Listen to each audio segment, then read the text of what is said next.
देख रहे हैं केवल सच न्यूज। सर सुनिए ना, सर यहाँ पर सुना जा सर प्रणाम सर। सर सुनिए ना, सर यहाँ पर सुना जा सर प्रणाम सर। हमको पढ़ने के लिए हिम्मत दीजिए सर, हमको गार्जियन नहीं पढ़ाना चाहते हैं सर। सर हमको पढ़ने के लिए हिम्मत दीजिए सर, हमको गार्जियन नहीं पढ़ाना चाहते हैं सर।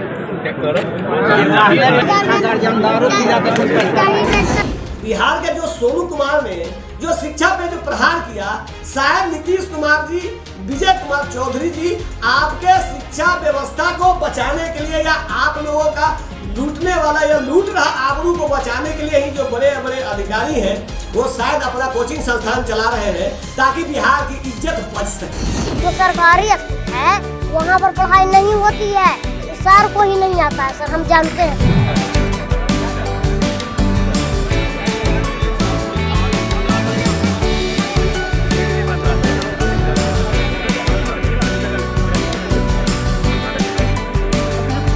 हमको ये मांग है सर कि हमको शिक्षा चाहिए, हमको शिक्षा चाहिए और सरकारी स्कूल में सर शिक्षा नहीं होती है।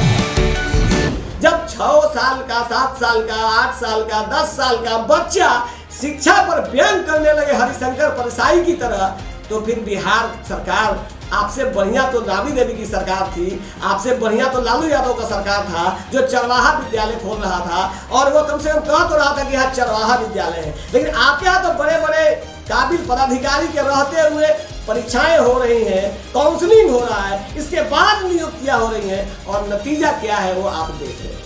आपके पास कोई विकल्प नहीं है नीतीश कुमार जी, क्योंकि आप सत्ता लोभी इतने हो चुके हैं, कुर्सी कुमार के रूप में आपकी इतनी बड़ी पहचान हो चुकी है कि आपको मुख्यमंत्री की कुर्सी तो चाहिए ही चाहिए, भले ही उपराष्ट्रपति की कुर्सी मिले या न मिले। लेकिन आप इस बात को गौर से ध्यान से रखिएगा याद कि ये केवल सच बोल रहा है कि जब आप सत्ता से बेदखल होंगे तो इस बिहार के सबसे नाकाम मुख्यमंत्री के रूप में भी आपकी चर्चा होगी। नमस्कार, आप देख रहे हैं केवल सच न्यूज, मैं हूं ब्रजेश मिश्रा। आजकल पूरा देश विवादास्पद बयानों में, विवादास्पद फैसलों में चर्चा का केंद्र में पूरा भारत बना हुआ है, चाहे ज्ञान वापी मस्जिद का मामला हो या फिर बिहार में एक छोटा सा बच्चा सोनू कुमार मुख्यमंत्री को शिक्षा, चिकित्सा और सुरक्षा पर बहुत बढ़िया ज्ञान दे रहा था।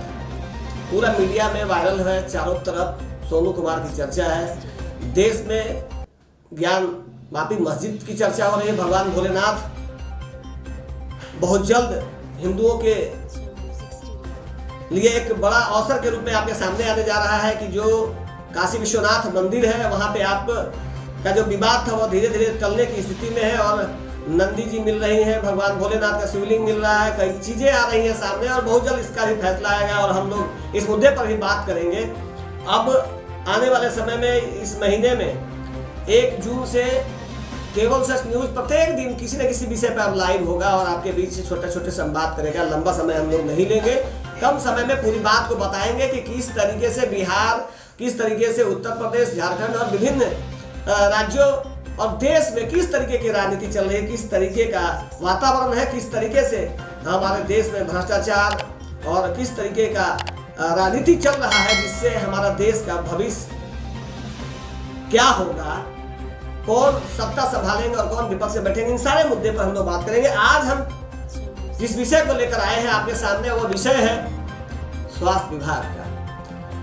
हमने स्वास्थ्य विभाग में उर्मिला इंटरनेशनल, PDPL सम्मान फाउंडेशन, विभिन्न तरह की चीजों का हम लोगों ने बात किया और कई मामले पर बहुत गहन जांच चल रहा है। इसीलिए हम लोगों ने कई विषयों को अभी लाइव में बंद किया है, क्योंकि जांच में कहीं से कोई प्रभावित ना हो जाए, कोई मामला यह ना हो कि आपने गोपनीयता भंग कर दी। इसलिए हम लोग उर्मिला इंटरनेशनल, PDPL और कई चीजों पर हम लोग थोड़ा साइलेंट है, चुप है, लाइव में बहुत कुछ नहीं बोल सकते।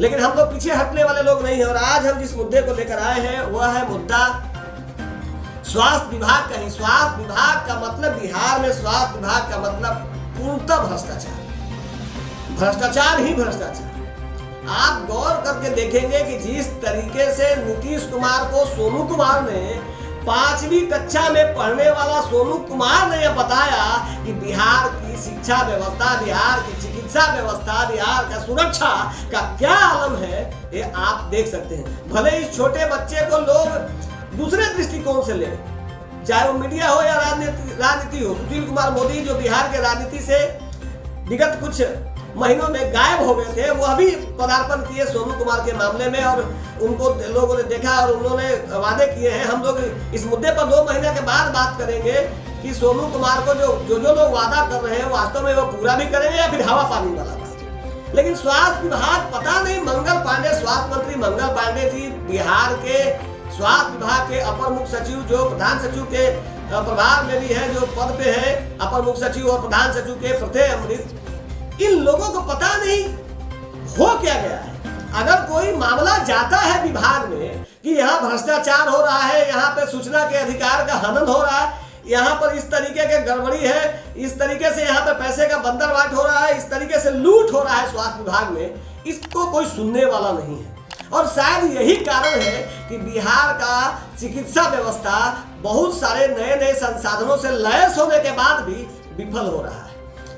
अब भले ही अपने मन में मिट्टू बनने वाली बात हो जाए, आयुष्मान भारत की बात हो, नए नए भारत की बात हो, लेकिन वास्तविक स्थिति क्या है? आज भी आप पीएमसीएच में, एनएमसीएच में, किसी भी सदर अस्पताल में, किसी भी प्राथमिक उपचार का केंद्र में आप जाकर देख लीजिए, आपको स्थिति आपको स्पष्ट हो जाएगा कि वास्तविक सच्चाई क्या है। पेपर में छपने वाला विज्ञापन, टेलीविजन पे दिखने वाला विज्ञापन, सोशल मीडिया में चलने वाला विज्ञापन और वास्तविक सच्चाई क्या है, ये आपको पता चल जाएगा। पीएमसीएच का भी हाल ही में पीएमसीएच के प्रचार का भी, पीएमसीएच के सुपरिटेंडेंट साहेब का सच सबके सामने आया था और आज भी जांच चल रहा है, उनका भी डिग्री फर्जी है, इस विषय पर जांच चल रहा है।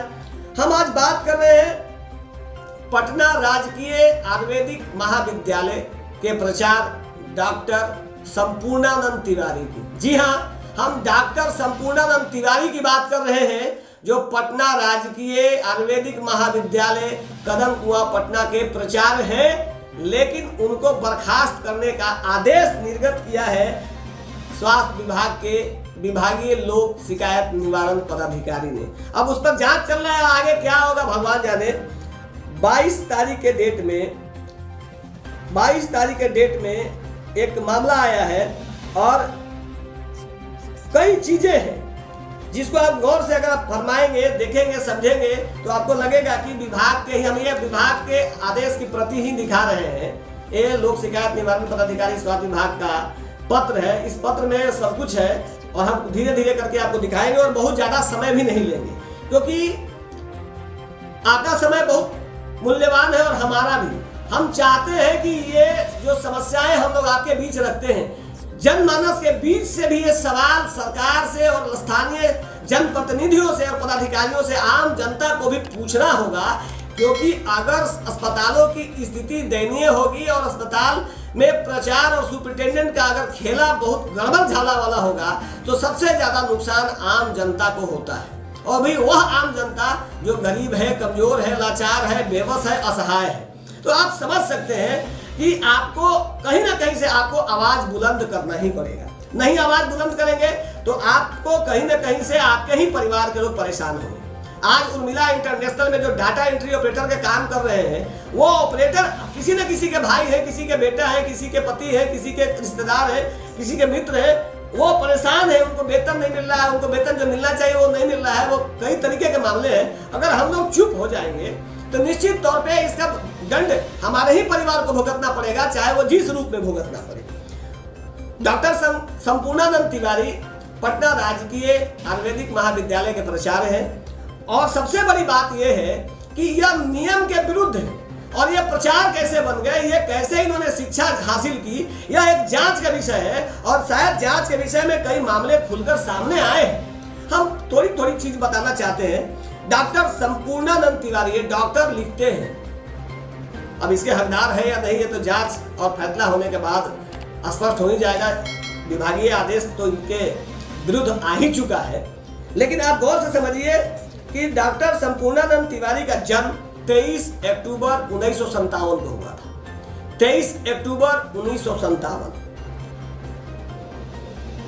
और ये इतने ऊर्जावान थे, इतने होशियार थे, इतने काबिल थे शुरू से ही, बचपन से ही, कि इन्होंने मात्र 12 वर्ष 5 महीने में ही इन्होंने मैट्रिक की परीक्षा पास कर ली 1970 में। मार्च 1970 का रिजल्ट है। उस रिजल्ट में इन्होंने मैट्रिक की परीक्षा इन्होंने पास कर लिया और हम आपको दिखाते हैं कि उसी में इनका ये डेट लिखा हुआ है। तो आप इस चीज को समझिएगा तो आपको लगेगा कि हम जो बताते हैं या हम जो कहते हैं ये बगैर डाटा के ही बात करते हैं, बगैर डाटा के नहीं बोलते कुछ भी। इसमें आपको स्पष्ट तौर पर दिखाई देगा कि ये 23/10/1957 का इनका जन्म है और ये मैट्रिक का इनका जो रिजल्ट है 1970 का। डॉक्टर संपूर्णानंद तिवारी जुलाई में इंटर की परीक्षा भी पास कर गए। 1972 में जुलाई में ये इंटर की परीक्षा भी पास। पहले GA-MS का कोर्स होता था जो अब BA-MS के रूप में जाना जाता है। तो GA-MS में नामांकन का न्यूनतम उम्र 15 वर्ष पहले होता था, 15 वर्ष। जब इनका उम्र 12 साल 5 महीने में मैट्रिक पास किए, 1972 में ये इंटर पास किए, तो किस आधार पे इनका GA-MS में इनका नामांकन हो गया? ये जांच का विषय यही शुरू होता है। सबसे पहले तो ये मैट्रिक की परीक्षा, जबकि इनके उम्र में इस समय में नियम के विरुद्ध ये मैट्रिक की परीक्षा भी पास कर गए, इंटर की परीक्षा पास कर गए, GA-MS में इनका एडमिशन भी हो गया। और सबसे बड़ा बात क्या है कि यह MD 3 वर्ष में होना चाहिए, वो 2 वर्ष में इन्होंने MD भी कर दिया। संपूर्णानंद तिवारी 2006 में PhD किए। संपूर्णानंद तिवारी 2006 में कामेश्वर सिंह संस्कृत विश्वविद्यालय दरभंगा से इन्होंने PhD किया और जिस समय इन्होंने PhD किया उस समय 1974 से 1988 तक इसकी मान्यता ही नहीं थी। तो जब इनकी मान्यता ही नहीं थी तो फिर उन्हें कैसे डिग्री ये इन्होंने PhD किया? ये विषय और इसी विषय को लेकर विवेक कुमार नाम के व्यक्ति ने इन पर एक परिवाद पत्र दायर किया और ये अरविंद कुमार जो है विभागीय लोक शिकायत निवारण पदाधिकारी का ये आदेश की प्रति है।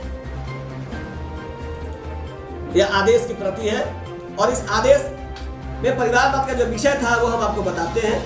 उसमें लिखा हुआ था कि अंकेक्षण दल एवं जांचकर्ता द्वारा प्रमाणित होने के बाद डॉक्टर संपूर्णानंद तिवारी प्रचार राजकीय आयुर्वेदिक कॉलेज पटना की कम उम्र में मैट्रिक पास करना, निर्धारित उम्र में कम में GMS की डिग्री प्राप्त करना, एक ही सत्र में, ये इतने होशियार थे कि एक ही सत्र में इन्होंने GMS और इंटर दोनों परीक्षा एक साथ प्राप्त इन्होंने मान्यता ले लिया, डिग्री ले लिया।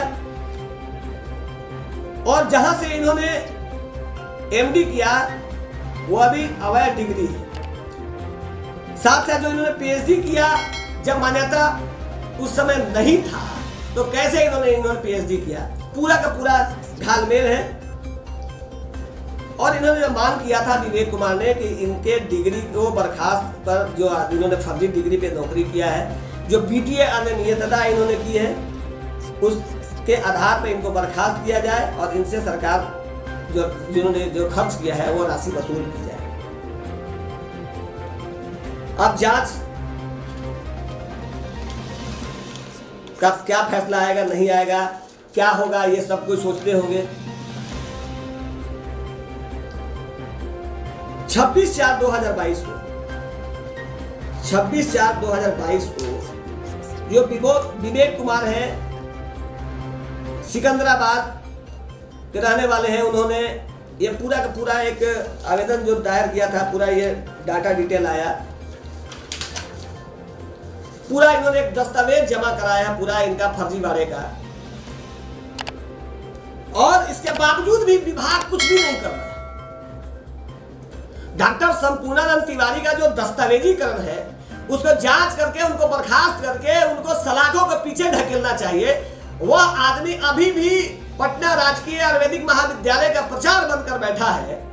यह कैसा स्वास्थ्य व्यवस्था है, यह कैसा सिस्टम है? या स्वास्थ्य विभाग में सब कुछ जायज है, आप कुछ भी करिए सारा पाप माफ है।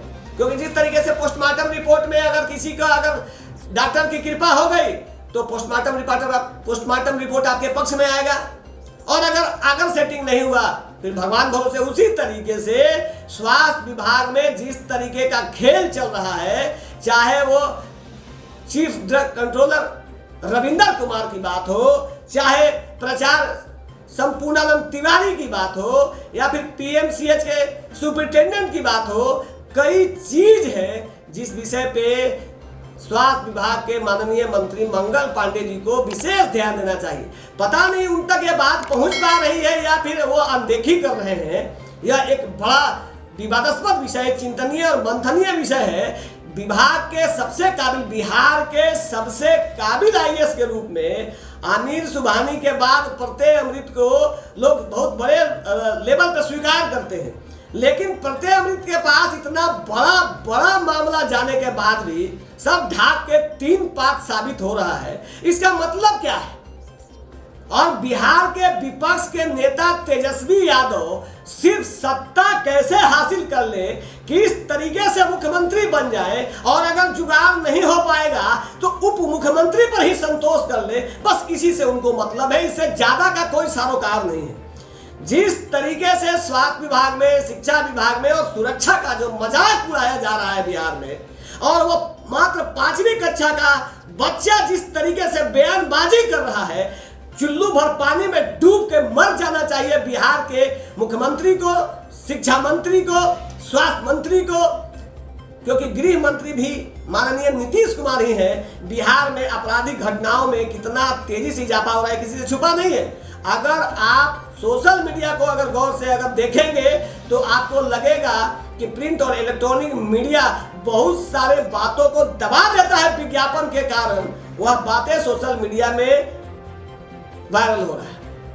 अब डॉक्टर संपूर्णानंद तिवारी के खिलाफ अगर किसी ने इतने दस्तावेज जमा कराए हैं तो उनका मैट्रिक, उनका इंटर, उनका जीएमएस, उनका पीएचडी, सारा का सारा डिग्री का पूरा चिट्ठा अगर विभाग के पास मौजूद है तो इंतजार किस बात का है?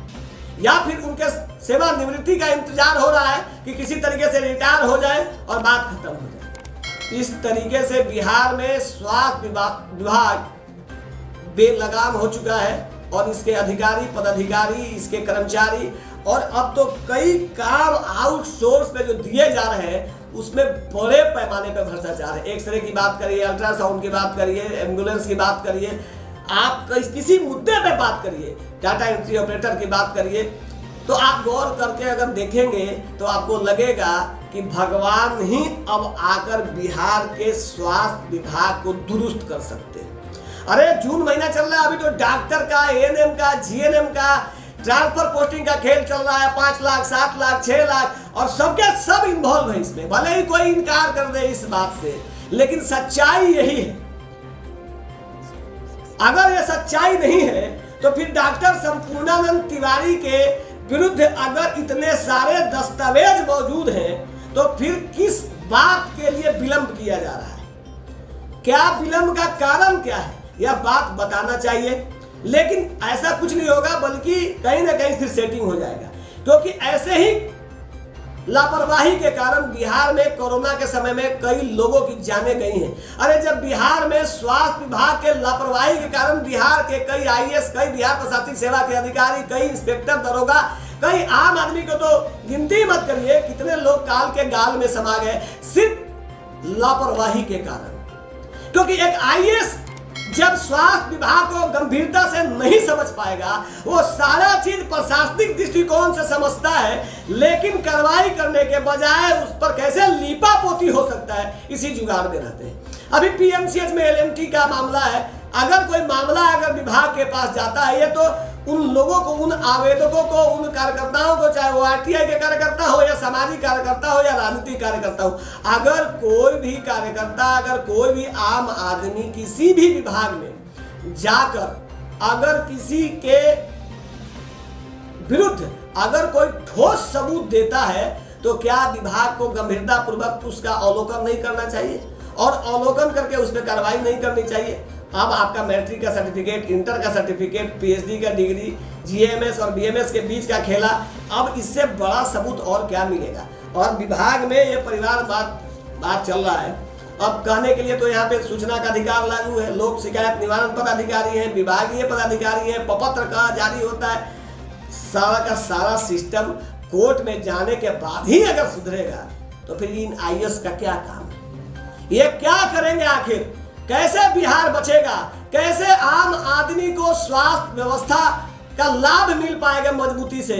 आप गौर करके देखिए, पटना में माननीय स्वास्थ्य मंत्री रहते हैं, बल्कि कंकड़बाग में रहते हैं, विजयनगर में रहते हैं। अगर सिर्फ कंकड़बाग का ही 2-3 सरकारी अस्पतालों का मुआयना कर ले तो उनको सब समझ में आ जाएगा कि किस तरीके से भारत सरकार के NRHM के तहत जो पैसा आ रहा है, बहुत सारी योजनाएं की, यूनिसेफ और कई WHO, कई चीजें आपके पास अब फंड का अभाव नहीं है। लेकिन आप चले आइए कंकड़बाग के डिफेंस कॉलोनी के सरकारी अस्पताल में, आपको सब कुछ पता चल जाएगा कि खुद अस्पताल अपनी बीमारी से इलाज के लिए करा रहा है, रो रहा है कि हमें बचाओ, हमें बचाओ, हम कभी भी काल के गाल में समा सकते हैं। वैसी स्थिति में क्या होगा?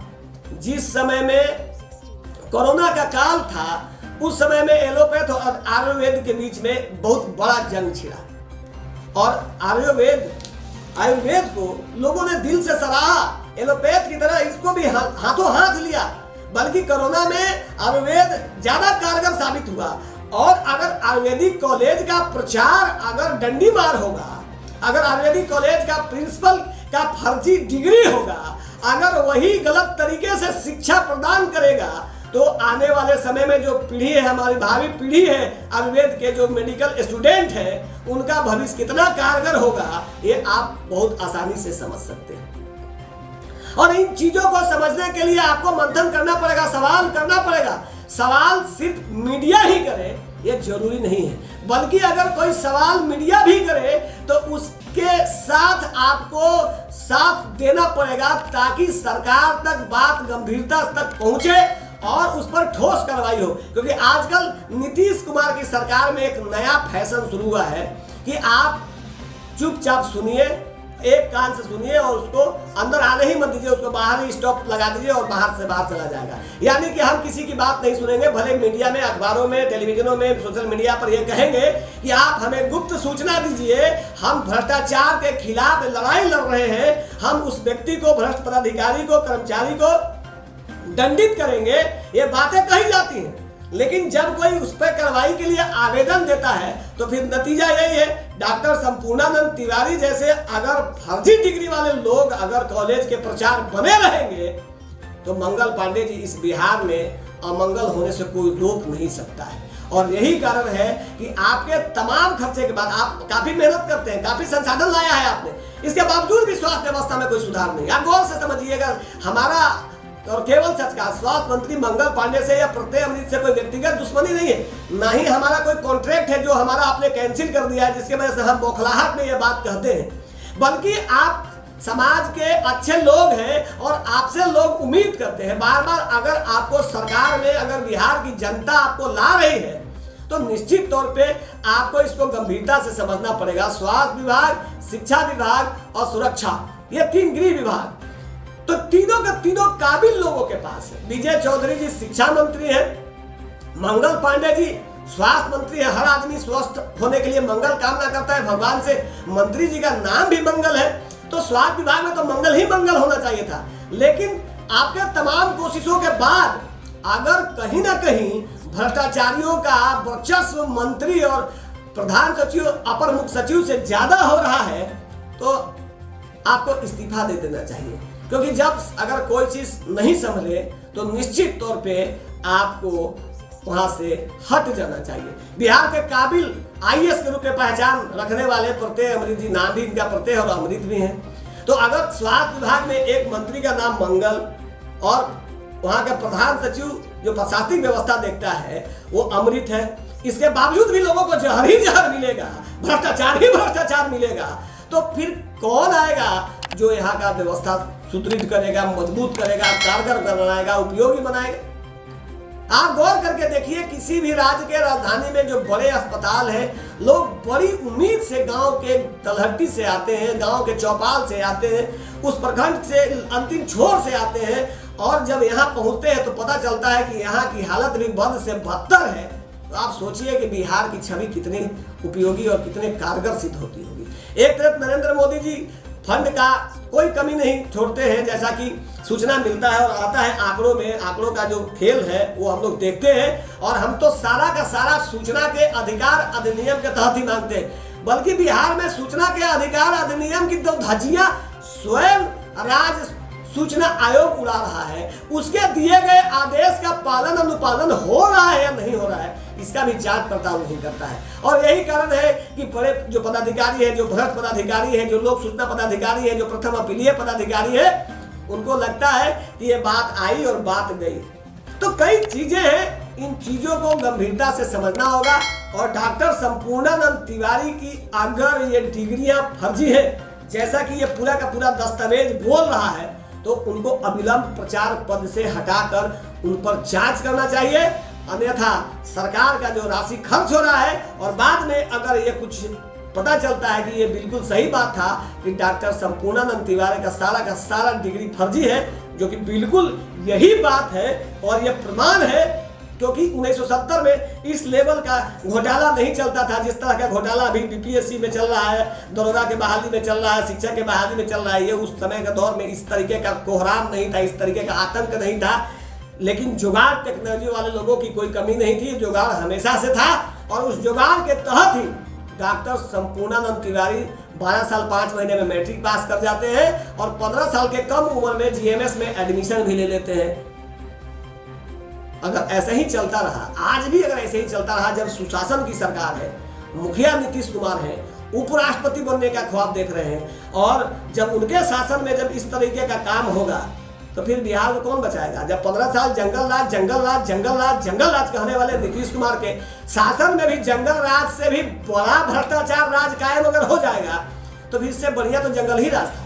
लोगों को मालूम था कि ये जंगल राज है। लेकिन जब आपके सरकार में मंगल राज है, वहां पे अगर अमंगल का काम होने लगे तो और भयावह स्थिति हो जाती है और लोगों का विश्वास टूट जाता है। और विश्वास टूट रहा है। आप गृह मंत्री हैं, आज कई बड़े पदाधिकारी चाहे आईएएस हो, आईपीएस हो, वो बिहार के जो सोनू कुमार ने जो शिक्षा पे जो प्रहार किया, शायद नीतीश कुमार जी, विजय कुमार चौधरी जी आपके शिक्षा व्यवस्था को बचाने के लिए या आप लोगों का लूटने वाला या लूट रहा आबरू को बचाने के लिए ही जो बड़े बड़े अधिकारी हैं, वो शायद अपना कोचिंग संस्थान चला रहे हैं ताकि बिहार की इज्जत बच सके।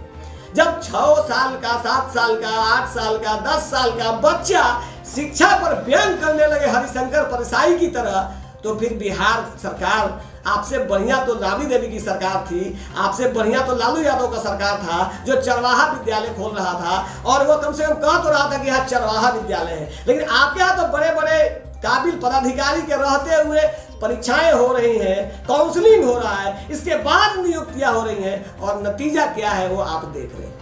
आपके पास कोई विकल्प नहीं है नीतीश कुमार जी, क्योंकि आप सत्ता लोभी इतने हो चुके हैं। कुर्सी कुमार के रूप में आपकी इतनी बड़ी पहचान हो चुकी है कि आपको मुख्यमंत्री की कुर्सी तो चाहिए ही चाहिए, भले ही उपराष्ट्रपति की कुर्सी मिले या ना मिले। लेकिन आप इस बात को गौर से ध्यान से रखिएगा याद कि ये केवल सच बोल रहा है कि जब आप सत्ता से बेदखल होंगे तो इस बिहार के सबसे नाकाम मुख्यमंत्री के रूप में भी आपकी चर्चा होगी। जबकि आपने 2005 से लेकर 2012-13 तक बहुत ही बेहतरीन काम किया है, लेकिन फिर सत्ता के और कुर्सी के चक्कर में आपका व्यक्तिगत स्वार्थ और आपका अहंकार बिहार को गर्त में ले जा रहा है। और ये संपूर्णानंद तिवारी जैसे फर्जी डिग्रीधारी लोगों को अगर नौकरी पर बहाल रखे रहेंगे और उन पर कोई कार्रवाई नहीं होगी तो फिर सरकार से लोगों का विश्वास उठ जाएगा।